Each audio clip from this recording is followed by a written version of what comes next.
Nginibingelela nonke ngiphinde nginamukele babukeli be-Blaqlife TV kuhlelo lethu esibiza ngokuthi sikhipha izimfihlo. So today ngihleli nobhuti ongibhalelile uthe ufisa ukuhlala nami, axoxisana nami, akhiphe lokhu okusenhlizweni okumhlukumezayo today. Sawubona. Yebo, ninjani sisi? Ngiyaphila kanjani? Siyaphila kakhulu. Ubuya kuphi? Ngibuya mina eMtshebheni. Oh, okay. So ubekwa yini la ekhaya namhlanje? La ekhaya ngifuna ukuconfessa kumuntu wami engisendana naye njengamanje. Ukuthi nginengane kunosisi engalala naye siphumela endaweni zethu nje zokumnandi ebusuku. So uma silala naye kwaukuthi kuqhuma ngafaka iCondom ukuthi iCondom iyaqhuma iCondom. So if uqhuma iCondom kuthe ukuhamba kwesikhathi usisi vele bekade engajoli namuntu. So nina sayihlanganela nje sayishayanela usisi wakhola ngasekhaya. Oh hayi kuthi niyathandana kwaku lolo suku nje. Soba lolo suku yaphela siphumela endaweni zethu.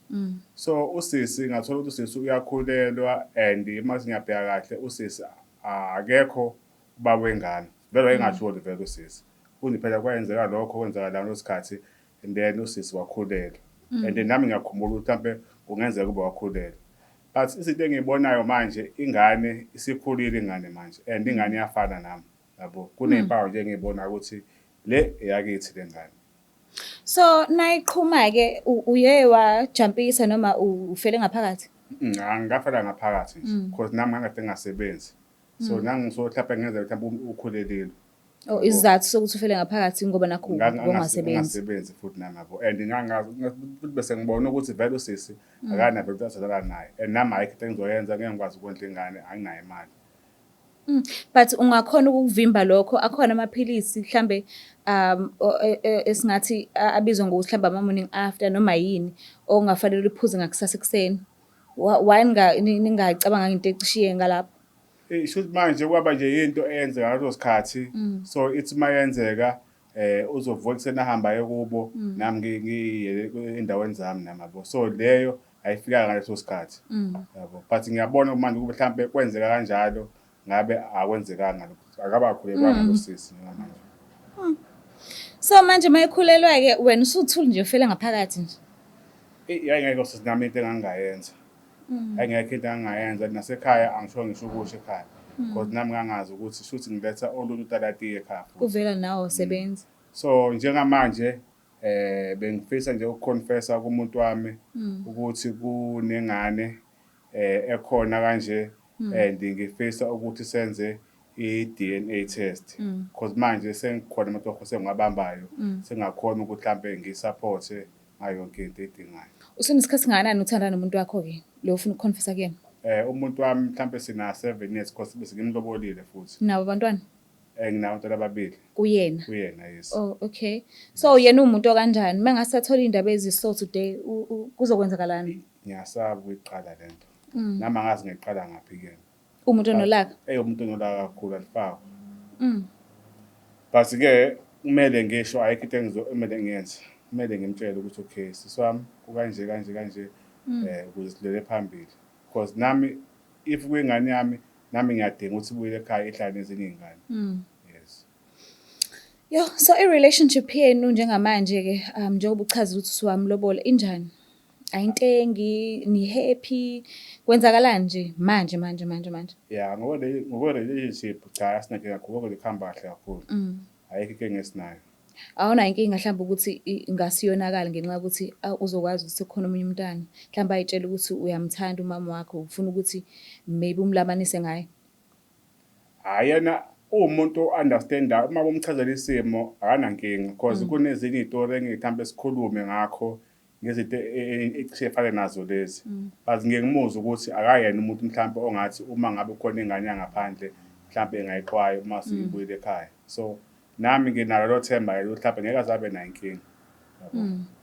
Kodwa ke i-relationship yenu kanjani niyakhulumisana noma niyenza nje usukufikile ngaleso sikhathi because baningi abantu uthola ukuthi bayathandana nabo impela ba right but abanakho ukuthi bahlale phansi baxoxisane ngobudlelwane babo nina ni kanjani? No thina nje si right sixoxa ubudlelwane bethu asinankinga. Nkosi yami. So i-DNA test mangabe ikhomba ukuthi akaso wakho uzothini? Kona ngikuzwile mawuthi yes ufana nawe umntwana but angeke wazi. Ya mhlawumbe nalokho futhi kungaba enye yezinto mhlawumbe engaba inkinga kodwa nje mina ngokwami because even sihambe estradini because ingane ihlala ngasekhaya even sihambe estradini abafowethu endaweni bayasho ukuthi yazi ngengane le iyafana nawe ube mhlawumbe siyakwazi ukuba mhlawumbe wake wathanda nalo muntu ngabe sithi hayi showcase yakho lengane so bese kuba kumina ngaphakathi owazi ukuthi ngempela ngangalala naye Nkosi yami. So usisi lo mangasathi ucela i-relationship ke ungabe ukuthi nihlangene ngene kuphela because uye wabonisa ukuthi akathandani namuntu. Lokho mhlawumbe-ke sekunganzima-ke lokho. Awudingi wena i-relationship naye. Ngidinga i-relationship. Wena ufuna ingane. Ngidinga ingane, ngisapothe ingane, nginike iy'dingo zayo. Asike simuze ukuthi uzothini umama lo Nkosi yami. Angazi-ke mayehlanya ethi yena uyayiqeda i-relationship nje ukuthi singayibeka kanjani leyo nto leyo. Yena angikholwa ukuthi ngawumuntu okanjalo because ngiyamazi umuntu okanjani. Mhlawumbe nje engadila kwesikhashana kodwa sibuyele kube right futhi. Yena uyasebenza? Yebo uyasebenza. Okay. Sike simthole. Ake vese umsebenzi nje manje? Isikhathi njengamanje. 12:30. I think uselunchini manje. Oh okay. Yeah, I think uselunchini manje.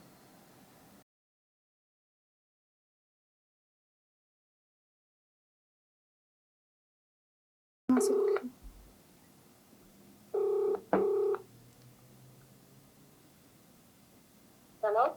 Sawubona kunjani? Ngiyaphila nami. Alright? Yeah, alright, yeah. Ngishap. Ukhuluma noSitofuzo Dlangamandla Zulu from Blaqlife TV. Oh, okay. Ngiyazi ukuthi usemsebenzini. Ngicela ukuphazamisa nje kancane ngihlele nomuntu wakho la e-studio. Ukuhlelo lethu silibiza ngokuthi Sikhipha Izimfihlo. So ucela ukukhulumisana nawe, ngicela umlaleli. Oh, okay. Mathabethe mngami unjani? Ngiyaphila njani? Ngiyaphila nami. Ngiyazi ngifuna ngesikhathi esibi ungabe nawe uphumule urelaxile usemsebenzini. Sakuphethe kahle usuku kodwa? Yeah, ngiphethe kahle wena. Hayi ngicela sakuphethe kahle. Usudlile? Yeah, sengidlile. Hayi-ke kungcono makunjalo. Mama wasekhaya lana nginento ebengifisa ukuyidlulisa kuwena. Angazi noma ngifone ngesikhathi esiright noma bengifone mhlawumbe ngiyikhulume ususekhaya but lento le iyangihlupha ngaphakathi kimina. Ukhuluma ngelalela? Yini ledlala? Lana mngami kunengane ekhona.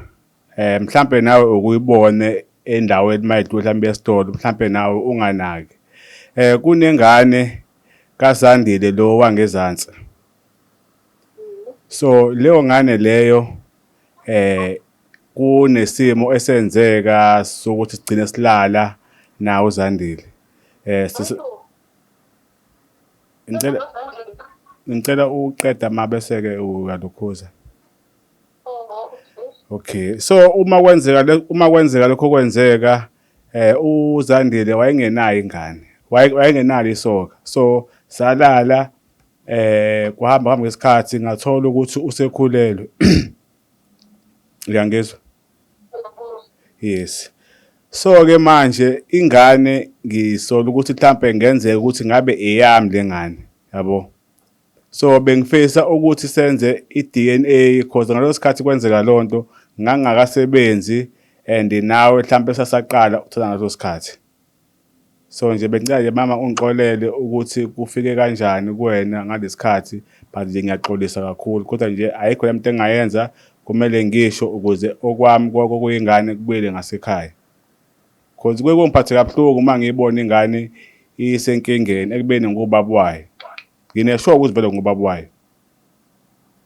Manje wena sonke lesikhathi ufihle indaba engaka? Inkosikazi ungihlambalaza ngisho konke lokho okwenzayo. Ngiyakuzwa. Ungalala nomuntu nje endaweni la sihlala khona. Ngicela uxolo. Nengane naye futhi. Ngicela uxolo mathi. Isikhathi esingaka. Ubuka ngitshela ingane sonke lesikhathi. Sengaze siganane, sakhanana nje uthule lengaka. Ngixolele. Ingane khona la endaweni. Ngixolele mngami.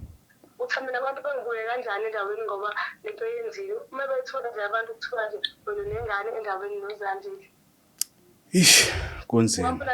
Wambulala nabo bonke laba abantu la endaweni manje. Hey, ngiyaxolisa. Ayikho into exolisayo. Osho nje udayi wenza leyo nto. Ya mama ngeke mama iyenzeke ngiphila so nje kwaba leso sikhathi leso and kwakudlekile ngiyaxolisa kakhulu ngiyayisola futhi. Usuzofihla ngotshwala wawufisa vele ukuthi futhi kade wamhalela ufisa nje vele ukuthi uthole ithuba naye. Uyobe nkosikazi uyobe. Indaba yakho futhi nje okubesizongibhalela ngisemsebenzini unginike istress nje manje mina uthi emsebenzini ngisebenza kanjani ngizwe indaba enje. Uye kungilile ngifike ekhaya ngongcono. Mama lento lena bekunzima ukuthi mhlambe ngingayikhuluma because bengifisa ukuthi ngiyikhulume nawe kodwa manje ngidinge ukuthi ngithole abantu mhlambe abangangisiza ukuze ikwazi ukuqaleka kahle lento ikhulumeke kahle because kumina isibindi sokuthi ngiyiqale besingekho. Ngicela uxolo nkosikazi. Manje uzofaka abantu wena bongasizamisi ngani isibindi njengendoda ukhulume nami sihleli nje sobabili. Ufaka abanye abantu nje manje uyafonela nabantu engingabazi ubhizi ungikhonele izindaba ezinkulu. Ish. Ngiyaxolisa kakhulu sithando. Ngifike ngithembe kanjani into enjani? Hey uyobe nkosikazi. Maybe nje umhlaba wonke manje ulalele le ndaba eshoyo. Hey. Ngicela uxolo mama. We mama. Yebo. Right? Angikho right. Uzizwa kanjani nje usutholile le ndaba? Ngiphoxekile ngidumele kakhulu. Angaze ngiphoxeke kanje empilweni yami. Kodwa kukanjani ke kunokuthi uzwe ngabanye abantu ngoba phela uyena okutshelayo. Yebo ngiyavumela ngitshela ukuthi indlela angitshele ngayo ayikho right. Mamela akhulume nami athi ahlale phansi sikhulume sisenze sobabili. Ukuthi manje akhulume nami kanje ayiyona engiphatha kakhulu futhi. Indaba enje akujwayele ukuthi kube lula nje ukuthi umuntu umbheke ebusweni. Hayi sozoyenza lo DNA sibone ukuthi ngane yakhe kodwa nje hayi shema ngifuna ukuhamba amanga ngithukuthele ngiqanuni wabo nje. Mekwe yakho uzoyithanda unakene. Phela ngoba yena ngiyamthanda nje kusazocabanga nje konke lokho ukuthi ngiyamxolela yini kodwa phela ingane yena qala. Mina yakhe sobona siza kanjani. Ngicathi ukuthi kuphazamisa usemsebenzini but ke uzobuya lapho ubaba siyacela ukuthi umnikeze isikhathi nikwazi ukuhlala phansi nikhulumisane. Okay. Ngiyabonga kakhulu ngesikhathi sakho mama. Ngiyabonga. So, uzizwa kanjani usumtshelile? Hayi ke ngisizwa ngi-right kakhulu and lento ibikade ngihlupha kakhulu emoyeni. So nje ngibonga kakhulu nje abaka Blaqlife ukuthi bakwazi ukuthi siqale lento le. Yes. So njengoba uchaza ngiyamuzwa ukuthi uyakwazi ukuthi izinto ukuzenza ngenye indlela mekuthi mhlambe kuke kwadleka kakhulu utshwala. So uyimisela kangakanani ngokuthi ubuyeke noma awuyinanga lapho nje okwamanje mekuthi kanti uzokwenzisa izinto engekho einhlelweni zakho? No vele khona ukubuyeka utshwala bese nginakho ukuthi ngibiyeke because sometimes nokwenza izinto engigcina ngiyisola ngazo. Yeah bese ukuthi ngibiye khona bekinazo because bengidinga nosizo mhlawumbe njengama rehab ukuthi ngikwazi ukusizakala. Kodwa wena awusabufuni kahle. Angisabuthandi ngempela. Angizenzisi futhi. Okay so manje sekuya phambili ke izoba njani kubudlelwane bakho nomama? Yeah From now on. Yeah ngiyamazi yena ukuthi umuntu odinwayo but ngoba owami ngiyamazi uthinta waphi ukuhamba ngami isikhathi agcine right. Akasuthi umuntu ogcina amagqubu. Akayedwa ogcina amagqubu. Uyadlulisa yes.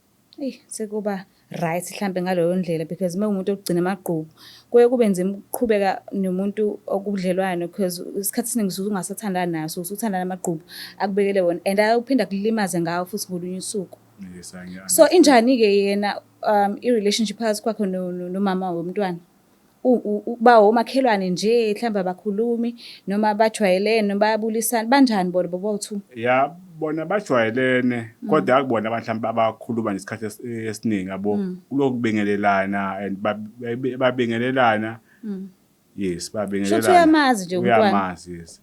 And ngicabanga ukuthi mhlawumbe futhi enye into emphatha kabi ukuthi ingane ukayibone but akazi ukuthi iyakwabela kwakhe yes. Sure. Siyabonga kakhulu ukuthi usivakashele kuhlelo lethu. Okay, kubonga mina sisi.